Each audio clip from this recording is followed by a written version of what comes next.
Odprto. Pogovori o prostoru, arhitekturi in oblikovanju.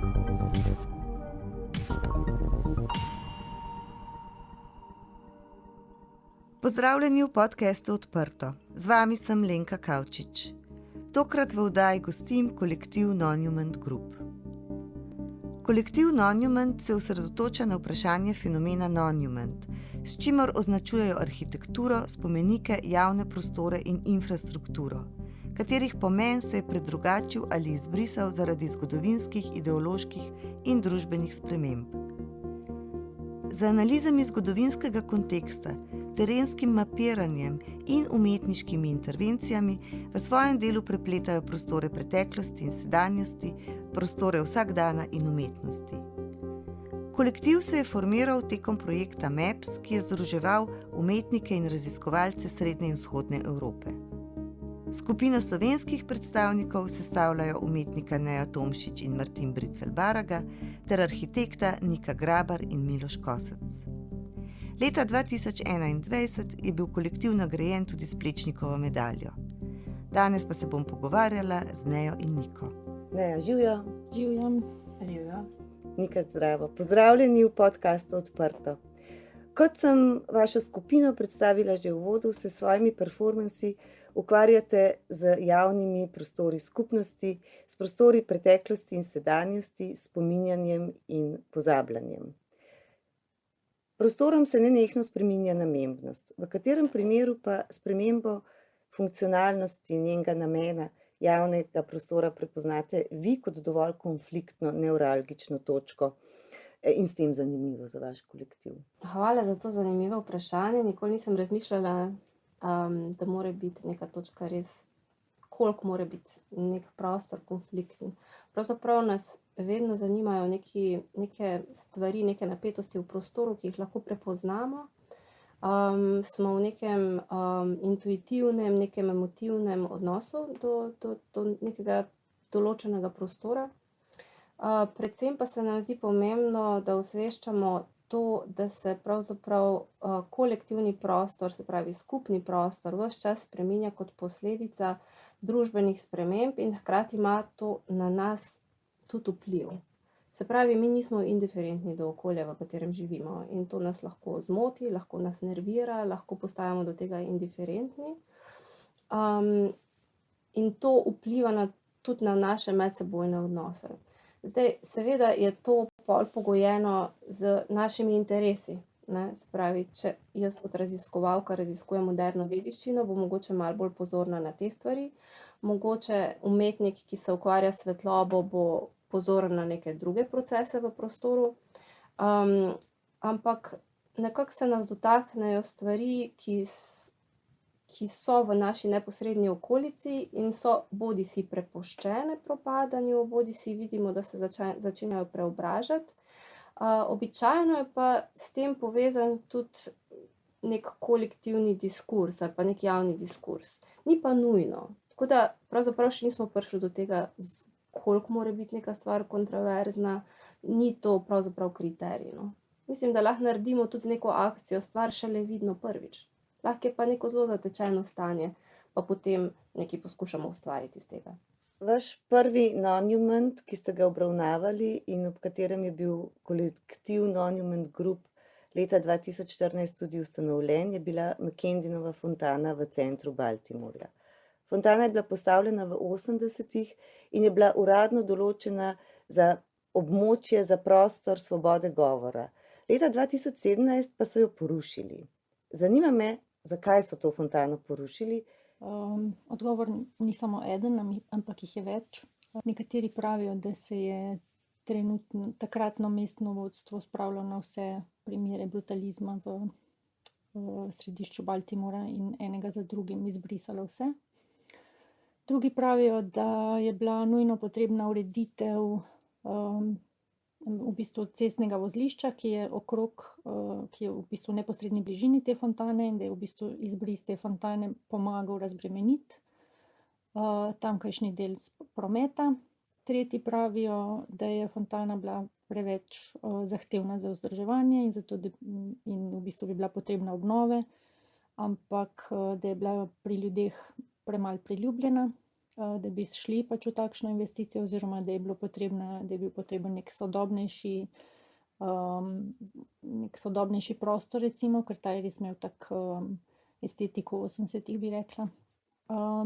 Nekaterim, tisti, ki so tam demonstrirali, so trdili, da je fontana bila porušena zato, ker da bi proteste premaknili iz tako vidnega mesta, oziroma iz tako vidnega prostora v središču mesta in jih pač potisnili nekam na obrobje, ne. Spet drugi pa so rekli, da bi z umikom te fontane v bistvu olajšali dostop do nakupovalnega središča, ki se je gradilo takrat pač na drugi strani te fontane. Tako da to so vse nekako vzroki, na katere smo naleteli, ko smo raziskovali to. In kakšno je bilo potem sporočilo tega prvega performansa, Nonumenta? Seveda najprej smo se ukvarjali s tem, oziroma smo se pridružili iniciativi, kako sploh, mislim, da bi to fontano obdržali. Potem pa je v bistvu, ko je bilo jasno, da se to ne bo zgodilo, smo se začeli ukvarjati s tem, kako bi lahko to fontano v bistvu ohranili v čim večji kompleksnosti vseh teh ljudi, ki so jo uporabljali, ne. Se pravi, da jo ne bi ohranili samo kot nek arhitekturni spomenik, ampak da bi jo poskušali ohraniti tako, da bi jo in lahko doživel kot arhitekturo, ampak hkrati tudi vse te različne perspektive ljudi, ki so jo uporabljali, ki so se borili zanjo, ali pa tudi tiste, ki so bili za to, da se ta fontana poruši, ne. Se pravi, da na nek bolj recimo kompleksen način predstavimo, kaj en tak objekt v središču mesta pomeni, ne, za prebivalce, kar je bila v bistvu tudi neko moje izhodiščno vprašanje, da sem sploh predlagala to kot prvi Nonument, zato ker sem v Baltimoru opazila zelo poseben odnos do javnega prostora v primerjavi z našim. In se mi je zdelo, da ta fontana v bistvu predstavlja eno tako v bistvu zelo nenavaden prostor v primerjavi z našim. Kakšna pa je razlika, ki si opazila v odnosu do javnih prostorov, recimo na drugem kontinentu, v Ameriki, pri nas, v Sloveniji?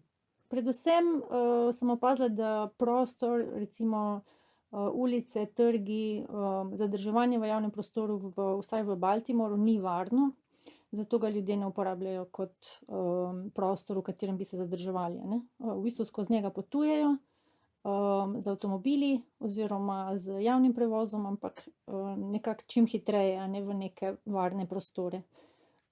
In ta fontana je definitivno nekako štrlela ven iz tega, ker je najbolj spominjala recimo na nek trg, ne, kot ga poznamo tukaj. Če se še navežem, dejansko v okviru ta akcija, ki je bila izvedena v zvezi z McKeldinovo fontano, je bila 3D poskenirati to fontano, predno je bila porušena, in hkrati posnet intervjuje z ljudmi. Spravi, to je Neja delala v Ameriki. Takrat pravzaprav mi še nismo bili formirani v tej obliki kot skupina, ampak sta takrat delala Neja pa Martin skupaj, pa Lisa Moren. Tako da bila pa je ta fontana, ta 3D fontana, kot app predstavljena v Ljubljani v okviru simpozija, ki smo ga organizirali kot del projekta Maps. In zanimivo je to, omenjam namreč, ker kljub temu, da se nam zdi, da dostikrat stvari postanejo 3D in so kar naenkrat na ekranu, v bistvu je aplikacija na ta način narejena, da se ti pravzaprav hodiš okrog z iPadom, a ne, in ti v bistvu skozi ta iPad gledaš fontano, pri čemer tudi potrebuješ prostor. In edini način, ker ti to gledaš 1:1, da ti to fontano opazuješ v Ljubljani, je bilo to možno izvesti na Trgu Republike, ki je dejansko dovolj velik, da si ti v bistvu se lahko s tem iPadom sprehodil okrog po fontani. Tako da nisem to, da je v bistvu 3D model, ki ga ti v virtualnem svetu vrtiš, ampak se sprehajaš po reprodukciji tega monumenta v digitalnem prostoru. Se pravi, nekako ste ohranili merilo, ne? Da se ni pomanjšalo, da ne pride do teh miniaturc, ampak da probaš doživeti tudi merilo javnega prostora, ki je drugačno Tako od... da tle je neka umetniška intervencija, ki je specifična za neko specifično okolje, iz katerega prihaja in tudi intervenira v digitalni svet na nek specifičen način in je tudi bil predstavljen ta monument v okviru specifičnega konteksta, ki se je odvil tu v Ljubljani. Vaša naslednja umetniška akcija in prva v Sloveniji je bila povezana z pionirsko železnico v Ljubljani leta 1919. Potem je sledila korona in pripravili ste monografijo Monument. Lani je sledila razstava v sodelovanju z Muzejem za oblikovanje in arhitekturo pod naslovom Razstava je na terenu. Terensko raziskovanje, mapiranje, intervencije so pri Monumentih ključne 3 akcije. Ali več o Monumentih izveste v arhivih, na terenu, po pripovedovanju? Ja, ključni del pri ukvarjanju z monumenti je pravzaprav raziskovanje prostora, ki je zelo kompleksno, zmuzljivo področje, ker veliko ljudi se ukvarja z ruševinami, pa z razpadlimi hišami, ampak namen je res pravzaprav vzeti fenomen prostora resno. Zato je s tem povezano neko določeno raziskovanje. Spet je pa to nedoločljivo. Imamo sicer razdeljeno metodologijo, ampak ni pa rečeno, da bo postopek vedno enak, ne? Tako kot ne prideš po nekem racionalnem postopku do tega, kaj monument je, niti ne obstaja določen postopek, kako se boš s tem ukvarjal. Spravi, mogoče so stvari novejšega datuma, pa bojo več znali povedati ljudje, mogoče je starejšega datuma, pa bojo povedali več arhivi, mogoče je stvar zelo stara, pa arhivov sploh ni. Skratka, treba se nekako znajti, če hočeš izluščiti smisel nečesa iz stvari, ne. Tako da, kot pri vseh ostalih stvareh v življenju ni recepta, tudi tle ni recepta. Mislim pa, da smo mi sami med sabo dovolj zahtevni, da pridemo potem do nekega odgovora, ki se nam zdi, da odpira relevantno področje. In jaz mislim, da samo ukvarjanje s tem je pravzaprav ustvarjanje nekega varnega prostora, kjer lahko v miru in poglobljeno razmislimo in nekako neobremenjeno interveniramo. In to se mi zdi v bistvu v sodobnem času, ki zelo beži, izginjeva, pozablja, zelo pomembno zadrževati to konstantno erozijo obstoječega. Tako da obstaja metodologija in del te metodologije nedvomno je resno premišljevati fenomene prostora. Na kakšen način se bo pa to pokazalo, kako bo kdo od nas in kdaj interveniral, kaj je v zvezi s tem povedal, pa ne moramo vedeti. Tukaj smo pa svobodni. Mogoče še samo ena stvar, ki je pomembna, je, da pravzaprav ta način, kot je Neja rekla, v bistvu njeno spoprijemanje samo vprašanjem z tem, kaj monument je in na kak način je to nastajalo, pravzaprav je prihajalo iz tega v bistvu nelagodja, ne, iz prostora, se pravi iz samega občutka, kako se s tem zapopasti, se pravi iz nekega občutka. Potem je prišla pa teorija, ki je poskusila to nekako razdelati, kaj so lahko temelji, kako lahko to mislimo, da pravzaprav po eni strani racionaliziramo, ampak hkrati po drugi strani dopuščamo neko svobodo kreativne misli, da vzpostavi ta varen prostor. Tudi meni se zdi, da v bistvu ne moramo izpostaviti samo enega vidika, ne, se pravi ali iskanja v arhivih ali poslušanja zgodb, ampak pri večjih projektih smo se vedno zatekli k vsem tem stvarem. Sem pa hotela v bistvu omeniti še to, da v zadnjih letih oziroma s lanskim letom smo začeli organizirati tudi terenske dogodke, ki pa v bistvu nekako vzamejo nek prostor in v njem nekaj sprožijo, ne. Se pravi, da se mogoče ne lotimo tega toliko študijsko, ne, kot z neko že raziskavo izdelano in tako naprej, ampak v bistvu gremo v prostor in tam naredimo nek eksperiment, ne vem, če ravno eksperiment, intervencijo, dogodek, ne, ki je lahko tudi zelo fizične narave, ne, recimo telovadba ali pantomima. Na ta način sprožimo mogoče neke pogovore, pridobivamo informacije in se potem v bistvu tudi praviloma odločamo, da bomo naprej še delali na tem. Gre predvsem za v bistvu drugo izkušnjo iste stvari, ki jo poznamo, ne. Se pravi, ti pač ni običajno, da gledaš neko pantomimo ali pa ni običajno, da telovadiš, ne. Ker smo zelo navajeni zelo standardno, aha, to pa ni, tega pa ne smem. Hkrati pa stvari tam so in lahko, ne, samo malo pomoči rabimo ali pa neko pomensko gesto, da potem dobimo drugačno izkušnjo, ki je potem sporožilec za nadaljnji razvoj dogodkov. Na to se navezuje moje naslednje vprašanje. Za razstavo je na terenu, za ta dogodek v povezovanju z Centrom za kreativnost, ste izbrali neverjetno fotogenične, atraktivne in zanimive, zelo znane lokacije. To je bila Vila Rafut v Novi Gorici, pa Plečnikov stadion v Ljubljani in pa Vila Bled na Bledu. Niso ravno nevralgične točke, so pa zelo pomensko in simbolno močne, ker predstavljajo zares neke točke sprememb v skladu z našimi vsemi družbenimi spremembami, ki so se zgodile, in posledično tudi odnosa do tega, kaj se je zgodilo. Razstava na terenu je potekala v projektnem prostoru MAO, ampak je bila v bistvu zastavljena širše, in sicer smo v sklopu te razstave organizirali tudi 3 terenske dogodke. In sicer v Severjevi garaži, na Blodkovi skakalnici in v parku Vile Bled. S tem smo pa v bistvu tudi uvedli nek nov format našega udejstvovanja, ki smo ga letos tudi nadaljevali, in sicer letos v sodelovanju s Centrom za kreativnost, ko smo ponovno organizirali 3 terenske dogodke. Letos smo nadaljevali z Vilo Bled, dodali smo pa še Plečnikov stadion in Vilo Rafut. Pa bi mogoče začela z Vilo Rafut, ki je res neverjetna arhitektura, a ne, in seveda tudi krajinski park, ki je bil okrog in se je ponašal z neverjetnim številom zanimivih dreves in grmov. Park je sicer danes predviden, da bo sodeloval in bil osrednja lokacija tudi za Evropsko prestolnico kulture. Se je to zgodilo kasneje? Ste vi sprožili to? Je bila Vila Rafut prisotna v prostoru dlje časa? Jaz mislim, da nismo mi sprožili tega. Mislim, da je to bilo že nekaj časa v načrtu, smo pa nekako istočasno mogoče se odločili, da je čas, da ta vila odpre vrata in da si jo ljudje po tolikih letih zaprtja ogledajo, vstopijo vanjo, in smo pol tudi v bistvu v sodelovanju z Evropsko prestolnico kulture organizirali ta terenski dogodek. Kako pa je noter v vili? Jaz prihajam iz teh koncev in Vila Rafut je vedno bila tak nek, ne vem kaj rečem, skrivnostni, dobesedno rajski vrt, ne? In mislim, da vsi lokalci pač, ali pa iz te regije ljudje so že kdaj plezali čez ta zid, ne, v to zaraščeno džunglo.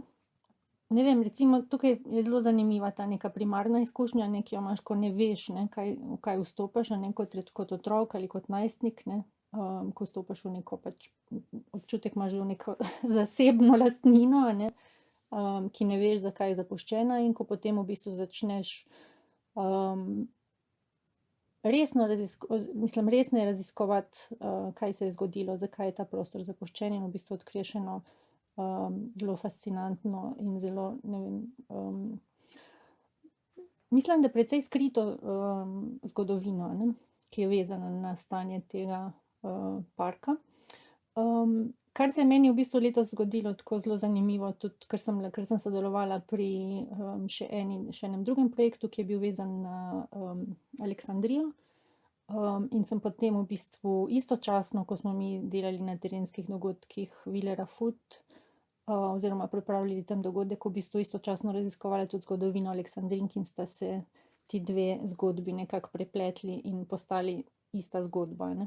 Nika, prej si omenila Plečnikov stadion. O Plečnikovem stadionu je bilo zares povedano veliko, pa me zanima, kakšna je bila ta vaša intervencija, ki ste jo pripravili skupaj v sodelovanju z Žigom Krajnčanom za ohranitev stadiona. Mislim, mogoče bi zdaj eno tako kot odgovor in na Vilo Rafut, pa na stadion, pa na Vilo Bled. v bistvu ob pogovoru potem, kar Neja pravi, ko raziskuješ vse te fascinantne zgodbe, se ti zdi prav neverjetno, da v naši neposrednji okolici obstajajo res zanimive reči in zanimivi ljudje, ki imajo veliko za povedati in nam imajo veliko za dati. In pravzaprav se nam vedno zdi, da moramo nekaj drugega, da moramo nekaj še zgraditi, da moramo nekaj izumiti, da moramo nekaj si izmisliti, ko preprosto bi morali sam pogledati to, kaj imamo, ne. To je bila recimo tudi, če recimo Vila Rafut, pač enostavno samo odprli smo vrata in smo se sprehodili, ne. In v Vili Bled dejansko smo povabili župana, gospoda Pfeifferja, ki je bil zelo prijazen in je prišel deliti svojo izkušnjo, ker je pač delal na objektu kot vodja strežbe oziroma direktor objekta. In hkrati tudi, ko smo spoznavali pač bežigrajski stadion, s katerim smo se že ukvarjali, tudi jaz sem se veliko ukvarjala, veliko se je pisalo o tem, ampak pravzaprav je bil terenski dogodek potreben, da je potem nas kontaktiralo Sokolsko društvo Bežigrad, a ne. Tako da hočem reči, takrat smo potem se pogovarjali, kaj vse je treba, zdaj je pa še treba zgraditi galerijo, pa še treba to, pa si pa v tem osiromašenem prostoru v bistvu, no, tako se počutiš osiromašeno nekako, da kako moraš iti skozi neke take blazne procese, pa ene arhive, pa ene ljudi, čist izven, ne. Če so to take očitne stvari, del naše kolektivne izkušnje v preteklosti, v bistvu še nedavne zgodovine, ne. In tudi ta bežigrajski stadion, ki je pač zaprt in nam je pred nosom, ne, in toliko v bistvu zgodb je bogatih in zanimivih povezanih s tem, ne. Da je treba zdaj pač to prenoviti, pa zapreti, pa stolpnice, pa ne vem kaj, na Bledu je treba pa tudi ne vem kaj, pa v bistvu te stvari, ki pa so tam, pa se jih zelo slabo pravzaprav poveže z pomensko z našim življenjem, ne. Kar se tiče konkretne akcije, se pravi, dogodek je na terenu, ne, kako smo imeli terenski dogodek, naslov dogodka je bil pa Proste vaje. Je bilo eno tako naključje, namreč leta 1922 je potekal vsesokolski izlet. In spet ena izmed teh zgodb, ki se sploh ne zavedamo, da prvi ljubljanski stadion je bil montažni stadion, ki je bil zgrajen za namene vsesokolskega izleta. Torej leta 1922.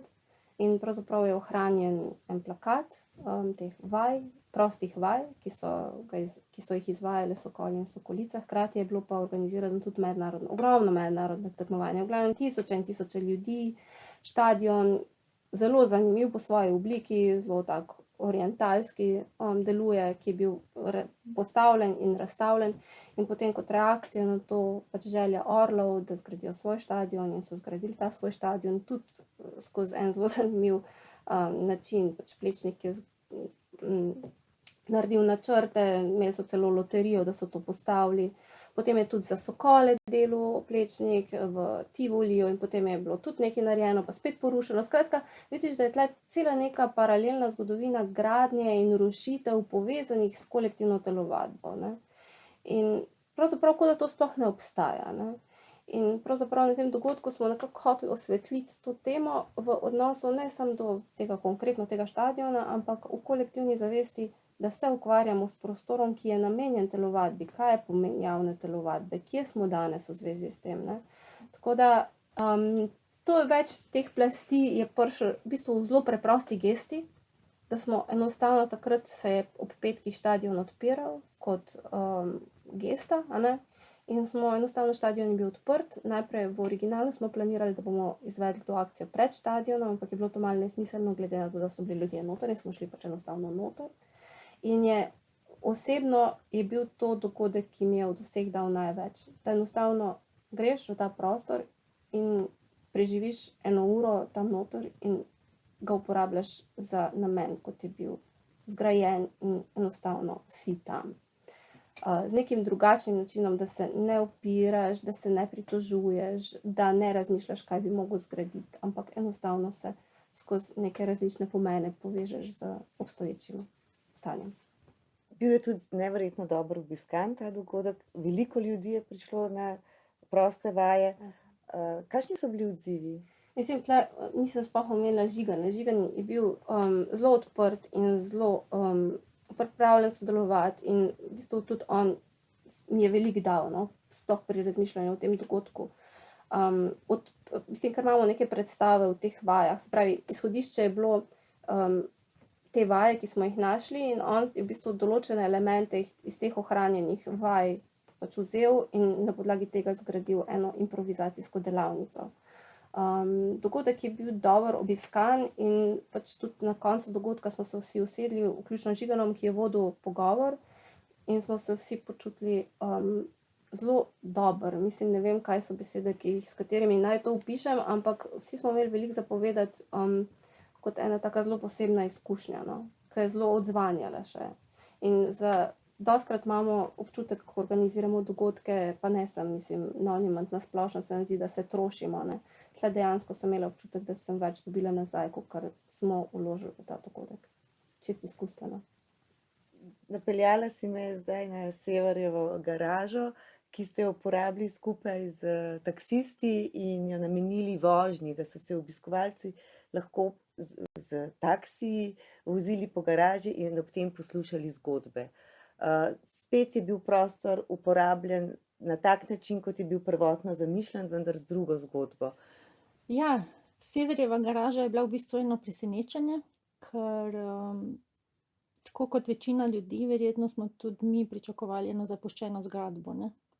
Ko jo gledaš od zunaj, imaš občutek, da je to eno skladišče, ne, ki ga skoraj nihče ne uporablja, ne. Ko smo pa enkrat začeli zahajati tja, se pogovarjati z ljudmi, smo ugotovili, da je to ena v bistvu zelo pestra in aktivna skupnost uporabnikov. In da pravzaprav ta garaža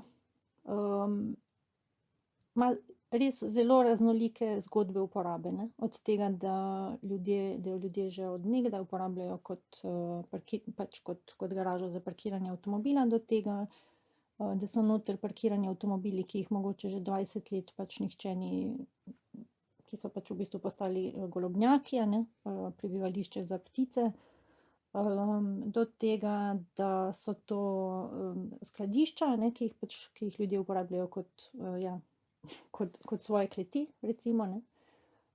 Do tega, da si ljudje kupujejo recimo avtomobile zato, da bodo še lahko parkirali tam noter, tako, pač in si avtomobile zbirajo glede na to. Do tega, da najdeš v tej garaži v bistvu tudi cel kup načinov, kako so si ljudje priredili svoje garaže, zato da lahko še parkirajo tam, pa imajo celo metodologijo, pa neke vrvice, pa neka ogledala posebej postavljena, pa tako da, ne vem, en gospod nam je pripovedoval, kako je ena gospa vsakič pleza skozi prtljažnik ven. Skratka, pač se mi zdi, da je tak en tak zelo pester prostor in predvsem zelo živ prostor. In v bistvu smo nekako poskušali s to zgodbo tudi mislim, moj cilj pač pri tej pripovedi, pri tem scenariju je bil predstaviti to živost, da ta zgradba je v bistvu zelo živ prostor.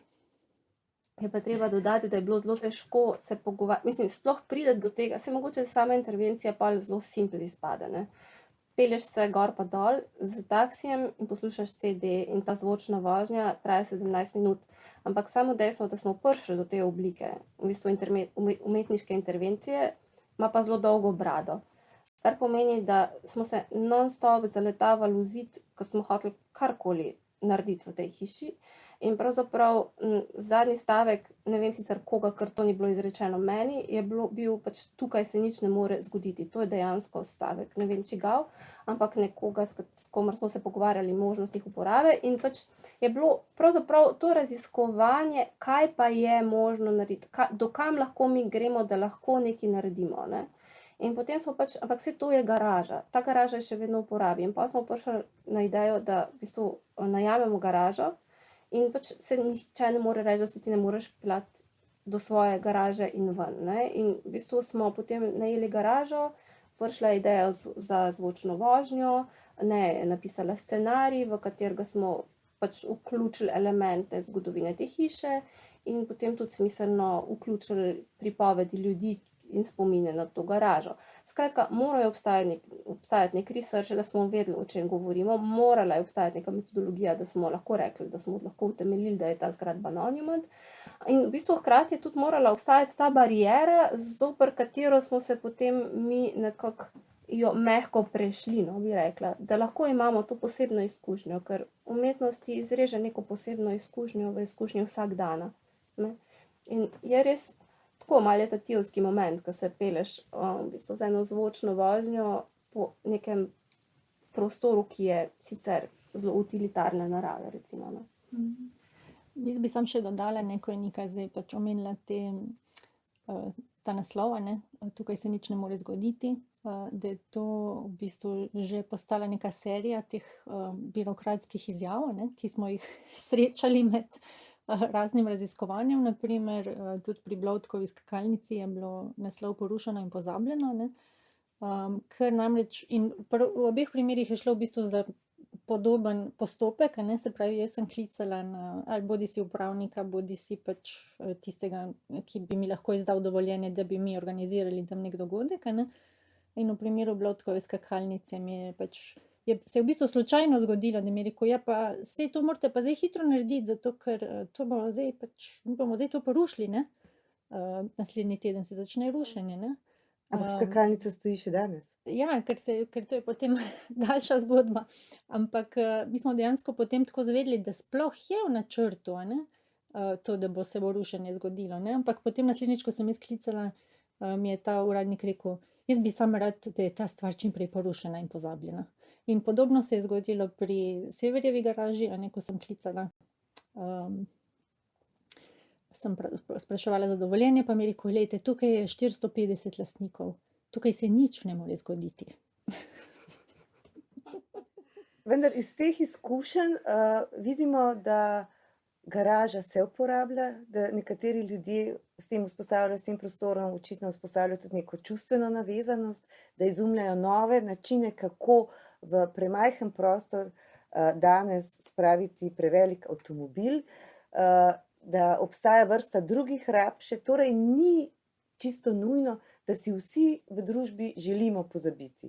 Obstaja pa moč, da se določene stvari mora pozabiti. Mislim, ta hiša v osnovi je že bila namenjena za rušenje in če se ne motim, je bila akcija arhitektov tista, ki je sprožila pravzaprav ohranjanje tega in mislim, da ne vem, ves čas se že ukvarja v strokovni javnosti s tem vprašanjem, kaj s to garažo narediti. In pravzaprav po tej izkušnji lahko rečemo, da ta garaža čisto dobro funkcionira. Saj tudi stanovanj nimamo vsi enakih, saj tudi avto nimamo vsi enakih. Pač si kupiš avto, če ti je fino imeti tam garažo, pač boš imel tam garažo. Mislim, je pa zanimivo, no, je kar za izpostaviti dejstvo, da precejšnji lastnik, precejšnjega deleža teh garaž je mestna občina. In te garaže so v različnih stanjih. Tako da je posebna garaža, je dediščina, ni zelo enostaven postopek, kako boš to prenovil, se pravi, ne moreš dati kar demit fasade gor, se je treba s tem malo poukvarjati in to je nek kos denarja. Zdaj argument, te velike avtomobili, pa to ni funkcionalno, ni primerno za neke druge rabe, to drži, ne moreš tam noter narediti stanovanje, nizek strop, ampak je perfektna garaža.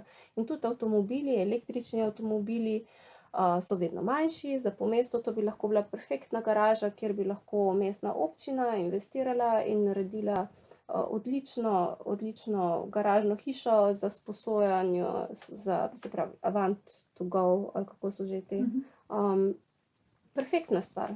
Mislim, odlična lokacija, blizu cukrarne, parkirišča, to sem treba malo urediti. Bi lahko rekle, da se z vsemi temi akcijami in delovanjem in intervencijami v resnici bojujete proti tej kolektivni amneziji, da kolektivna amnezija je v bistvu škodljiva? Meni se zdi, definitivno bi rekla, da skozi raziskovanje in skozi te dogodke, ki jih organiziramo, mogoče osvetljujemo ene mogoče kompleksne družbene teme, recimo še posebej recimo pri Vili Rafut, recimo se mi zdi zelo zanimiva ta odpor do v bistvu zelo bogate zgodovine izmenjav recimo z Egiptom, ki je zelo zaznamovala, mislim, lahko trdim vsaj za to regijo, ne. Poleg tega so tukaj seveda tudi zgodovine pač, ne vem, ženske ekonomske emancipacije in tako naprej, ne. Pa ko že glih govoriš, ne, o pozabi, je tako, jaz rečem pol, ko si težko, kaj so monumenti, ljudje sprašujejo, pa imamo pol to definicijo, ki si jo že na začetku povedala, skratka se dotika prostora, pa se dotika sprememb, ne. Ampak monument je nekaj, ob čemer se spominjamo, ne. In jaz pol rečem, da so monumenti včasih eni pozabniki, zaradi tega, ker ko nekaj pač razpada, ko nekaj se zgine, hkrati s tem tudi zgine neki spomin, ne, na nekaj, ali pa je nekaj potlačeno, ali pa se je nekaj spremenilo, pa s tem, ko se spremeni, hkrati to nosi neko pozabo, ne. In tega je kar precej, ker nas to zelo nervira. Zdaj pa je pa pomembno povedati, da če se ta stvar dogaja v javnem prostoru, je pa to kolektivna stvar. To je kolektivna odločitev, da mi nekaj ne vzdržujemo, ne. Se pravi, govorimo o nekem kolektivnem pozabljanju. Tako da zdi se mi, da mogoče malo nimamo občutka, da lahko zadržujemo te spremembe.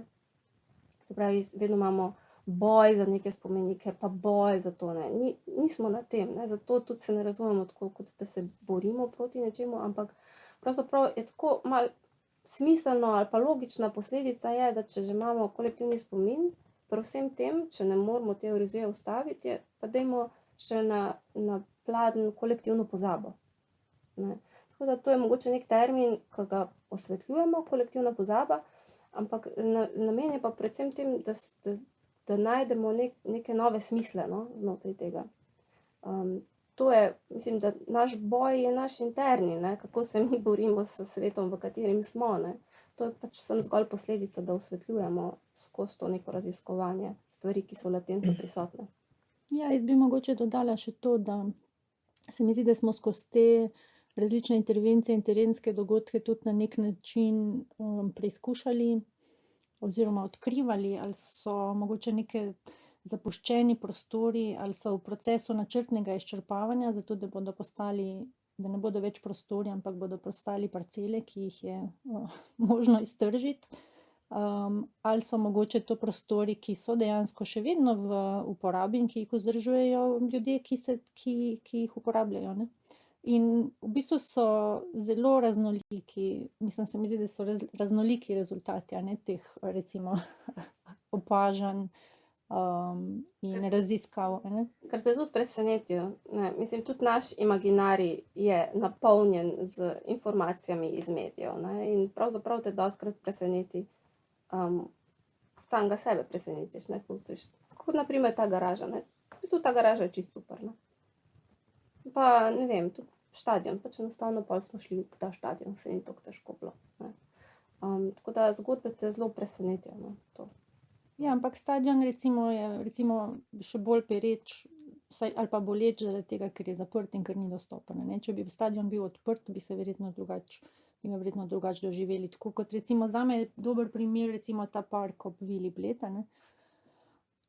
Tega, da je to dejansko park, ki je dostopen, ki ga lahko obiščemo, ki je deloma vzdrževan, a ne, sicer je njegova zgodba dosti bolj zanimiva, kot jo marsikdo, ki se skozi njega sprehaja, pač pozna. Ampak kljub temu pa jaz pravzaprav v tem parku ničesar zares ne bi spremenila, ne. In enako je pri Blodkovi recimo skakalnici, a ne. Ni nobene potrebe po tem, da bi bila porušena in pozabljena, a ne. Tako kot tudi v parku Vile Bled ni potrebno, da porušimo tiste ostanke, ne. Mogoče jih lahko samo osvetlimo. Tudi ni treba, da jih začnemo tržiti ali prenavljati ali karkoli, takšni kot so v redu, ne. Da dopustimo, da ostanejo in so tam, brez intervencije naše in govorijo sami zase. Zelo zanimivo, zelo v nedogled bi se lahko pogovarjali na to temo. Morda za konec, spreminjanje je naša stalnica. Spreminjamo se ljudje, narava, planet, zemlja, spreminjamo svoja življenja in spreminjamo svoj pogled. To spreminjanje, krčenje javnega in skupnega prostora je prisotno res vsakodnevno in prežema naša življenja. Zanima me, je kakšna takšna sprememba, ki se jo tako močno bojite, da bi jo lahko že danes evidentirali in da bo postala še ni, pa bo postala Nonument. Monumenti so bili predmet raziskave projekta MAPS in takrat smo potem tudi rekli, v bistvu monumentov ni možno mapirati, zaradi tega, ker monumentov je to, kar je oči, ki v prostoru nekaj prepozna in je sposoben tudi človek o tem nekaj reči na podlagi nečesa. Ne? Tako da ni dosti, da smo sam nesrečni. Bolj kot to, sigurno monumenti bojo, zato ker tako kot praviš, ne, stvari se spreminjajo ves čas. Vprašanje je pa, kako se mi znotraj teh sprememb počutimo, koliko se nam zdi, da grejo v pravo smer, koliko se nam zdi, da imamo vpliva na razvoj dogodkov in kakšen svet ustvarjamo skozi pomene, o katerih govorimo. Tako da mene ne skrbi to, da bi bili monumenti, saj to je samo priložnost za narediti nekaj lepega. Ampak vprašanje pa je, kako mi čutimo, da se te posledice vršijo. Jaz mislim, da je to večji strah, da nimamo vpliva oziroma čutimo, da stvari, kot se razvijajo, ne grejo v pravo smer. In mogoče zdaj pol te monumenti imajo lahko različno vlogo, lahko so neka možnost, da vzpostavimo prostor dialoga, da osvetljujemo nekaj, da mogoče potem to privede do nekih drugačnih akcij, ali pa tudi ne, je že sam ta varen prostor razmisleka dovolj, ki lahko tudi bogati z neko drugačno perspektivo. Lahko se pa stvari še vedno spreminjajo in pravzaprav dodajo v neko drugačno smer, in lahko v bistvu nove stvari zgradimo na podlagi razmisleka od prej. Tako da monumenti so, če bomo o njih govorili, če jih bomo videli, če bomo raziskovali, ker spremembe so, to je neizpodbitno.